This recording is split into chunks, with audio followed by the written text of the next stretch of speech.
Sentry, Toyo or other big brand hardware you are available here at fair price and rates. So come to Akash Hardware and give your house an attractive look. Meghalaya जो दुनिया में सबसे ज्यादा वर्षा के लिए और प्राकृतिक सुंदरता के लिए जाना जाता है, एक बार फिर खबरों की सुर्खियों में आ गया। परंतु इस बार मेघालय वर्षा और प्राकृतिक सुंदरता के लिए नहीं बल्कि अपने बर्निहाट शहर के लिए सुर्खियों में आया, क्योंकि हाल ही में दुनिया के टॉप 20 सबसे प्रदूषित शहरों में 13 भारतीय शहर बर्निहाट जो मेघालय में है उसका नाम भी दर्ज हो गया। अब इसे आप विडंबना ही कह सकते हैं, क्योंकि इससे पहले मेघालय हमेशा अपने साफ पर्यावरण और प्राकृतिक सुंदरता के लिए जाना जाता रहा है। परंतु अचानक ऐसा क्या हो गया कि इसका नाम देश ही नहीं बल्कि दुनिया के न्यू लाइन प्रदूषित शहरों की श्रेणी में आ गया। हालांकि मेघालय सरकार इसके लिए समान जिम्मेदार पड़ोसी राज्य असम को भी मानती है, क्योंकि बर्निहाट बिल्कुल गुवाहाटी से लगी हुई है।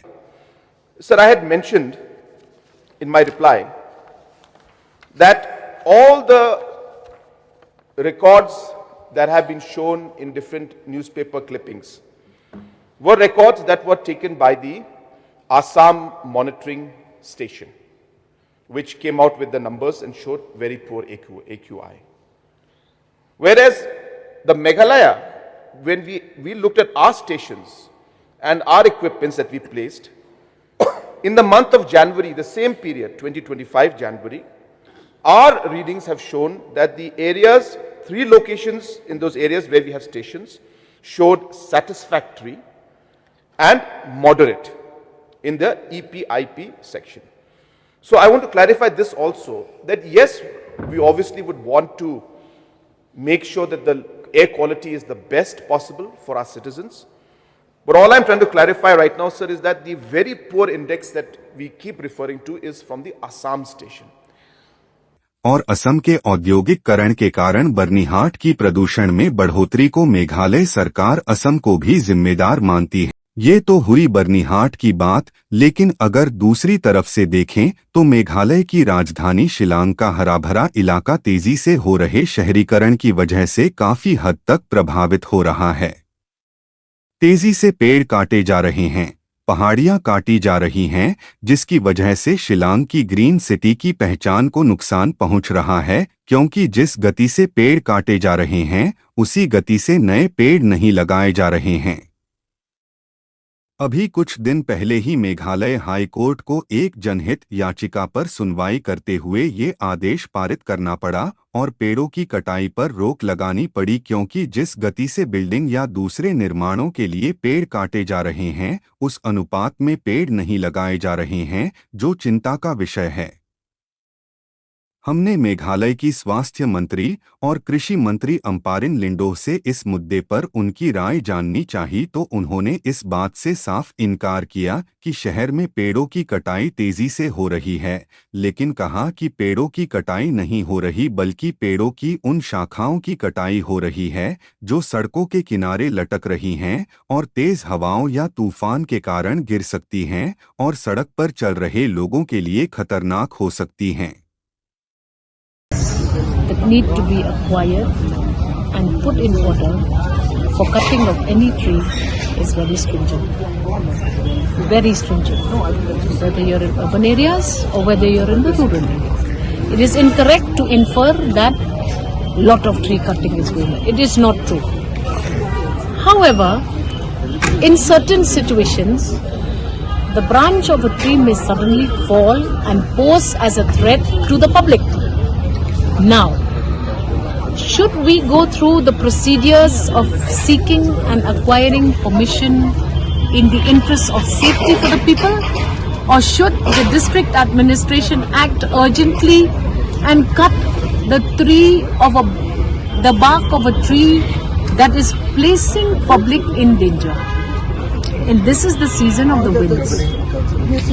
You will see massive falling of trees all over Shillong city, for example. Now, are we rampantly cutting these trees? No. Procedures are in position. We have to seek the procedures and we have to quickly attend. You must have remembered the tree that fell in outside of the Raj Bhavan. That was so tragic. The extent of the damage caused. So we need to ask ourselves. We will protect the environment, but you need to prune the trees around you for the safety of the public. Okay. So it's a very, very tight rope that we are walking on, and I want to assure you that there is no such thing that any Tom, Dick and Harry, Jane and Mary can just decide to cut anything. There are stringent laws in place and position. We follow these procedures adequately. उन्होंने यह भी कहा कि राज्य में पेड़ों की कटाई पर प्रतिबंध है और अगर बहुत जरूरी हुआ तो तय प्रक्रिया के बाद ही उन्हें काटने की इजाजत दी जाएगी। अम्पारिन ने सही कहा, लेकिन हकीकत थोड़ी अलग है। आप हाल ही में बने शिलांग के मावलाई बाईपास को देख सकते हैं, जो अब शिलांग में प्रवेश करने का मुख्य मार्ग बन रहा है। यहां सड़कों के दोनों तरफ तेजी से निर्माण कार्य चल रहा है, जिसके कारण पेड़ों की कटाई हो रही है। न्यू शिलांग टाउनशिप में भी ऐसा ही नजारा देखने को मिल रहा है। लेकिन यह इसलिए भी जरूरी है क्योंकि पेड़ों को काटे बिना वहां इमारतें या सड़कें नहीं बनाई जा सकती। लेकिन यह भी ध्यान रखना होगा कि शहरीकरण और शहर के ग्रीन टैग को नुकसान न पहुंचे, दोनों के बीच संतुलन बनाना होगा। इस विषय पर हमने शिलांग के वरिष्ठ अधिवक्ता IC झा से बात करके यह जानने की कोशिश की कि आखिर न्यायपालिका को इस मामले में मध्यस्थता क्यों करनी पड़ी। देखिए, अर्बनाइजेशन की जहां तक बात है, अर्बनाइजेशन कितना भी हो, कहीं भी हो, और हो रहा है वो जरूरी भी है। लेकिन इसमें ये है कि भाई चाहे अर्बनाइजेशन होने के नाम पे, सड़क बनाने के नाम पे या घर बनाने के नाम पे आप अपनी मर्जी से कोई पेड़ नहीं काट सकते। ये पर्यावरण और क्लाइमेट को बचाए रखने के लिए जरूरी है। आज आप देख ही रहे होंगे कि कुछ सालों पहले तक यहाँ का मौसम कैसा रहता था और आज देख लीजिए। ये वही अर्बनाइजेशन के नाम पे जो अंधाधुंध पेड़ों की कटाई हो रही है, उसी का परिणाम है। तो इसीलिए इस पे जरूरी है, सरकार को ध्यान देना पड़ेगा। और जहां तक कोर्ट का ऑर्डर है तो वो और भी ज्यादा ध्यान दे के देखना पड़ेगा सरकार को। और अदरवाइज कोर्ट के संज्ञान में अगर लाया जाता है ये, तो कोर्ट उस पे कार्रवाई करेगी।